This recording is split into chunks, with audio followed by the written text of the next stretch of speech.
John Payne is our first speaker tonight. Thank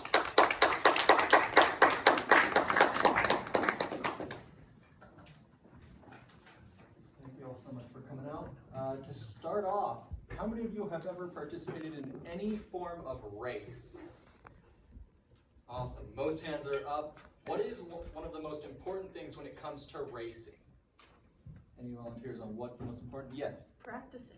Practicing, very important. Anything else? Consistency. Consistency, yep. And then there's another major thing. Actually having energy to complete the race. If you don't have the energy, if you aren't able to continue actually moving, you're not going to do well in the race.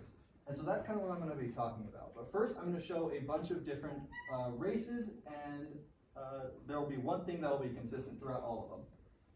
So first, the Tour de France, Formula One, NASCAR, horse racing, cross-country skiing, track and field, and even in the Cars movie. They all are sharing one thing. All these pictures have one thing in common. The racers are following very closely to each other. And that is what I'm going to be talking about. This following very closely behind one another in racing is something called drafting. It is a very important skill. And so pretty much when you're racing, the thing that's going to act against you when you're moving forward is the air not wanting to move. But in a race, if someone's in front of you, they're moving the air out of the way. And so drafting is following very closely behind them so you don't have to move that air out of the way yourself. They've already done it. And this is a very important skill because if you can just follow behind them, you're going to save more energy. We can see here, this is from the third Cars movie. The lower you are, the more aerodynamic is going to make it more efficient. But then right behind them, there's a pocket of air where it's really nice and easy to move through. And this applies in every single type of racing. It's just more prominent in cars, biking, that sort of stuff. But even if you're just playing a game of tag, it works. It's why people, when they're playing tag, the guy should be right behind you and they're going to catch you. But what will happen is for that second vehicle to go the exact same speed as the first one, they're putting out less energy because they don't have to break through the wind.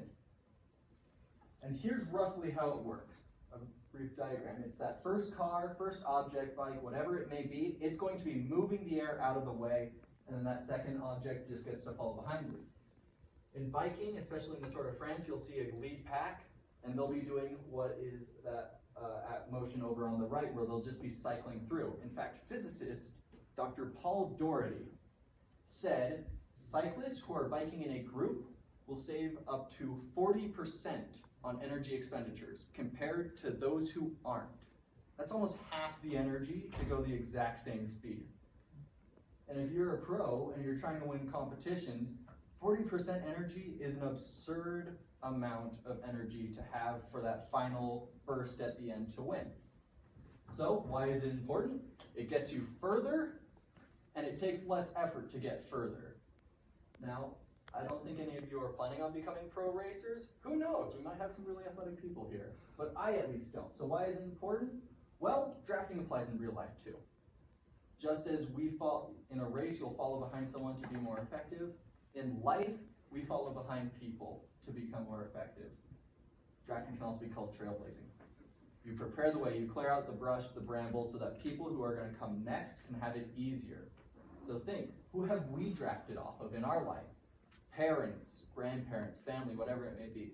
Something that's very interesting, I'm the 5th John Payne in a row in my family. We all have the same name.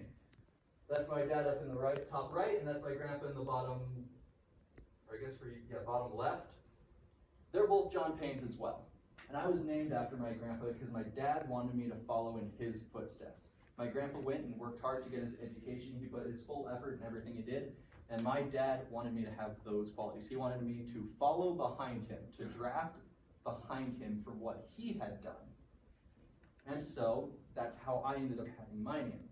And now I want you guys to think, who have you taken inspiration from? Who have you followed behind? Whose footsteps have you followed behind? Who have you taken inspiration from and helped you to get to the point where you are? Now, drafting isn't all just about being behind somebody. In life and races, there will be people behind you. And that's kind of what I'm wanting to talk about most, is who is falling behind you? How can you help people draft? In a race, your goal is to become first, but life isn't a race like that. Life is a marathon that does not have an end. So we need to help those who are going to come next. We need to help those who are younger than us, even our own age. So I want you all to think, who is someone that you may know? It may be niece, cousin, younger sibling, kid, that you can help get further in life. Because how it works in life is eventually we're going to run out of energy. Our time's going to come up. But if we have helped people progress further, then we have done our job, because they are going to continue to help people to follow behind. If we help clear the path, if we help them slip into the slipstream, if they can draft behind us, we can help produce the next great inventor, someone who helps us get to Mars, someone who knows what, invents time travel. We could help prepare the person who's going to cure cancer and save millions of lives, the next Gandhi. It could be anything. We don't know what potential people have, but if we help them get further, then they're more likely to succeed. And that's the whole thing with drafting. It's helping those behind save that energy and reach where we get to with using less energy, so that they can reach further, they can get further, they have more behind them.